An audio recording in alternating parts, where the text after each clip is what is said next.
Akibat angin kencang yang melanda wilayah Sukabumi, Jawa Barat membuat pohon besar tumbang ke jalan di Bayangkara, Kota Sukabumi. Kejadian ini sempat menutupi jalan yang membuat kemacetan di kedua arah.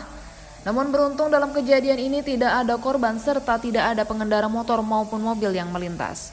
Pohon besar itu tiba-tiba tumbang. Petugas gabungan BPBD TNI Polri langsung mengevakuasi pohon tersebut dan arus lalu lintas kembali berjalan lancar.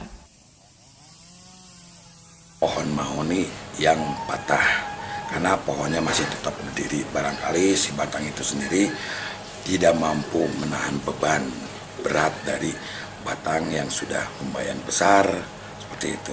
Cuman kondisinya karena melintas jalan kan sehingga menimbulkan kemacetan, apalagi di pagi hari di mana masyarakat beraktivitas lumayan tinggi memakai jalan itu sendiri, sehingga BPBD membantu Dinas PUTR yaitu timnya DPUTR di mana masalah jalur hijau itu si galak tajam, kita bantu secepat mungkin mengevakuasi jalur tersebut, jalan Bayangkara sendiri, sehingga lalu lintas menjadi normal kembali.